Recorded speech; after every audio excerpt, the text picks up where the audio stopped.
On pose souvent la question sur l'innovation, c'est quoi? C'est quoi la définition de l'innovation? Dans le fond, il y a plusieurs définitions. Tout le monde a sa propre définition. Il y a 10-15 ans, on avait une autre définition que celle qu'on a aujourd'hui. Aujourd'hui, l'innovation, c'est sûr que c'est toujours, la base reste toujours la même, c'est sortir quelque chose de nouveau, avoir une invention, avoir inventé quelque chose, révolutionner un produit. Ça, c'est la première étape. Celle-là est bien comprise de tout le monde. La deuxième partie, les gens ont un petit peu plus de la misère à comprendre. La deuxième partie, il faut que cette invention-là, ce nouveau produit-là, réponde à un besoin. S'il ne répond pas à aucun besoin, ça sert à quoi d'inventer quelque chose? Vous avez fait une belle invention, elle dort sur les tablettes, ça sert à quoi?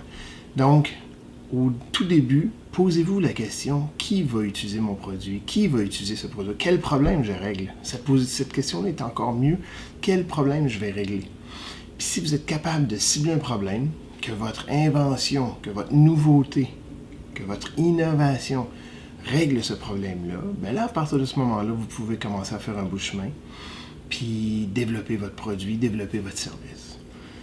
La deuxième question à se poser, après avoir inventé quelque chose, c'est qui va l'acheter, à quel prix.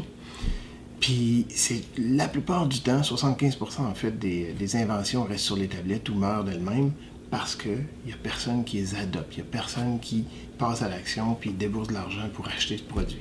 Fait que la deuxième étape à régler, ou la deuxième étape à considérer, c'est l'adoption. Fait qu'une innovation, ça va juste exister, ça peut juste exister s'il y a quelqu'un qui l'utilise, qui se met à l'utiliser, puis qui veut l'utiliser, puis qui est prêt à payer pour régler son problème.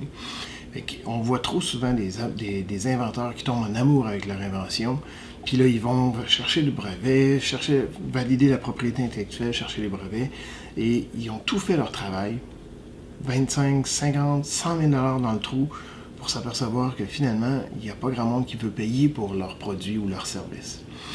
Fait que de grâce, validez, est-ce que vous réglez un besoin? Validez, est-ce que les gens sont prêts à payer, votre marché est prêt à payer pour ça? Puis à partir de ce moment-là, là, vous allez être en business pour vraiment avoir, ou en tout cas, vous avez sous les yeux un bon potentiel pour innover. Je suis Patrick Serrois de Triode, à bientôt.